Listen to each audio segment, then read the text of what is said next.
दोस्तों, दुनिया के किसी भी एथलीट के लिए उसके करियर का सबसे बड़ा शिखर ओलंपिक खेलों का स्वर्ण पदक होता है। भले ही कोई भी खिलाड़ी अपने खेल में कितने भी वर्ल्ड चैंपियनशिप जीत ले, लेकिन उसका करियर तभी सफल माना जाता है जब उसके नाम कोई ओलंपिक पदक, और अगर वह पदक गोल्ड हो, फिर तो उस खिलाड़ी का नाम इतिहास के पन्नों में हमेशा के लिए अमर हो जाता है। ओलंपिक में भाग लेने वाले हर खिलाड़ी की नजर स्वर्ण पदक पर होती है और वो उस पदक को जीतने के लिए अपना सब कुछ झोंक देने के लिए तैयार रहता है। हालांकि हम सब यह जानते हैं कि इतनी प्रतिस्पर्धा के बावजूद अंत में स्वर्ण पदक विजेता हमेशा कोई एक ही बनता है। लेकिन 2008 में अगस्त के उस दिन जब मैथियस स्टेनर ने वेट लिफ्टिंग का गोल्ड मेडल जीता, तब उन्होंने लोगों के इस भ्रम को तोड़ दिया। जब उन्हें गोल्ड मेडल पहनाया जा रहा था, तब वो अकेले नहीं थे। उनके साथ उनकी पत्नी सुजैन भी थी, एक तस्वीर के रूप में। मैथियस स्टेनर जब गोल्ड मेडल पहनकर अपनी पत्नी की तस्वीर के साथ पोडियम पर खड़े थे, तो उनकी नम हुई आंखों में अपार खुशी और सुकून देखा जा सकता था। एक ऐसा सुकून जो किसी से किए वादे को पूरा करने के बाद नजर आता है। वेट लिफ्टिंग में 105 केजी वर्ग सबसे भारी वर्ग होता है और इस वर्ग में बने विजेता को दुनिया का सबसे मजबूत व्यक्ति माना जाता है। मैथियस स्टेनर ने जब बीजिंग ओलंपिक्स में गोल्ड मेडल जीता, तब उन्हें भी यह उपाधि मिल गई। लेकिन दुनिया के सबसे ताकतवर व्यक्ति और ओलंपिक गोल्ड जीतने वाले स्टेनर के पास मौजूद सारी शारीरिक ताकत का उस मानसिक ताकत से कोई मुकाबला नहीं था जो उन्होंने इस मेडल को जीतने की मुश्किल राह में दिखाई थी। अपने सनसनीखेज प्रदर्शन के बाद जब स्टेनर को एहसास हुआ कि उन्होंने यह मुकाबला जीत लिया है, तो उनके द्वारा किए गए सेलिब्रेशन और फिर सबसे अनोखे अंदाज में अपनी पत्नी को दी गई श्रद्धांजलि से सबको यह भी पता चला कि भले ही स्टेनर का शरीर औलाद जैसा मजबूत हो, लेकिन दिल से वह हम सबकी तरह एक आम इंसान ही है। Super heavyweight champion Matthias Steiner की पत्नी का 2007 के जुलाई महीने में एक कार दुर्घटना में निधन हो गया था। स्टेनर की पत्नी जब अपनी आखिरी सांस ले रही थी, तब स्टेनर ने अपनी पत्नी से एक वादा किया था, और वो वादा यह था कि अगले साल बीजिंग में होने वाले ओलंपिक में वह स्वर्ण पदक जीतकर अपनी पत्नी का सपना जरूर पूरा करेंगे। सपने को हकीकत में बदलने के बाद जब स्टेनर से उनकी पत्नी के बारे में पूछा गया, तो उन्होंने कहा कि मुकाबले से पहले वह यह महसूस कर पा रहे थे कि उनकी पत्नी उनके साथ ही हैं। मैं अंधविश्वासी नहीं हूँ, अलौकिक शक्तियों में विश्वास नहीं करता, लेकिन मुझे उम्मीद है कि उसने मुझे देखा होगा। ये वो पहले शब्द थे उस 25 वर्षीय ओलंपिक विजेता के मुंह से निकलने वाले, जो अपनी भावनात्मक कहानी के कारण अब रातों रात एक सितारा बन चुका था। स्टेनर ने 2004 ओलंपिक में भी ऑस्ट्रिया की तरफ से हिस्सा लिया था।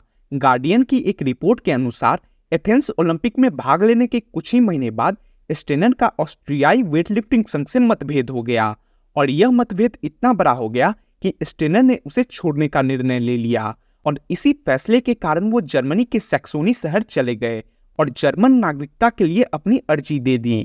इसी बीच जुइको शहर में रहने वाली सुजैन नाम की लड़की से उन्हें प्यार हो गया और जल्दी उन दोनों ने शादी भी कर ली।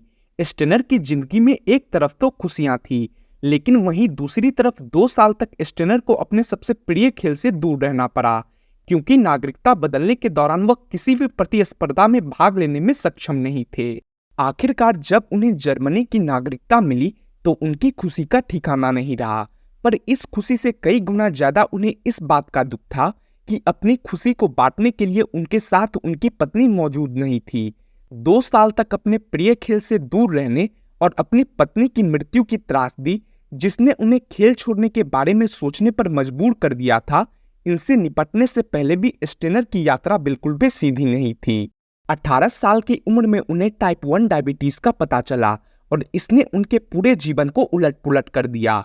वहां से प्रशिक्षण आसान नहीं होने वाला था, सब कुछ बदल गया, लेकिन स्टेनर की हिम्मत नहीं टूटी, और वो व्यक्ति जो जीवन में इतनी सारी मुश्किलों से लड़कर आगे पहुंचा था, उसे अगर अपनी सारी मेहनत को सफल बनाना था, तो बीजिंग में उस दिन उस खिलाड़ी को अपनी सारी मानसिक और शारीरिक शक्ति का उपयोग करने की आवश्यकता थी। स्टेनर का सब कुछ दांव पर लगा हुआ था, लेकिन बदकिस्मती से मुकाबले में उनकी शुरुआत बिल्कुल भी अच्छी नहीं रही। स्नैच सेक्शन लिफ्ट में वो केवल 203 केजी वजन ही उठा पाए, जो बाकी प्रतिभागियों से बहुत कम था।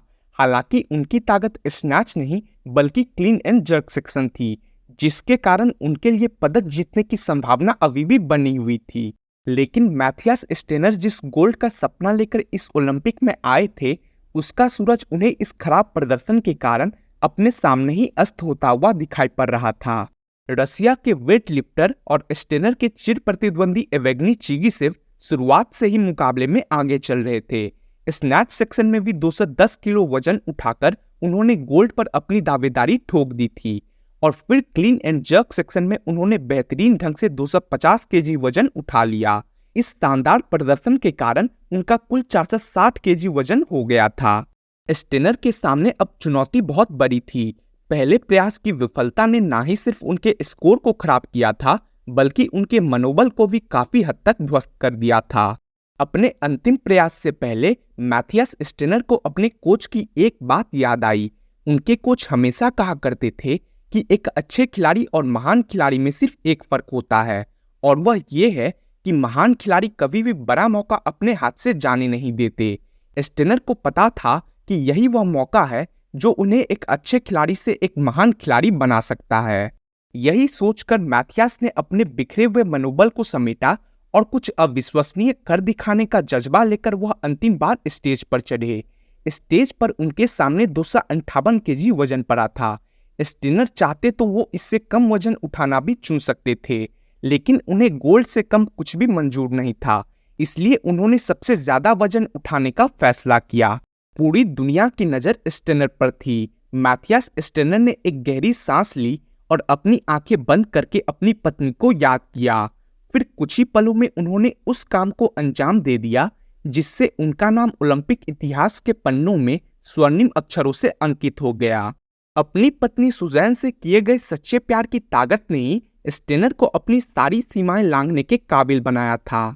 दोस्तों, मैथियास स्टेनर की कहानी सिर्फ हिम्मत, दृढ़ निश्चय और अपनी काबिलियत पर अटूट विश्वास की कहानी नहीं है, बल्कि यह कहानी हमें सच्चे प्यार की ताकत का भी एहसास दिलाती है।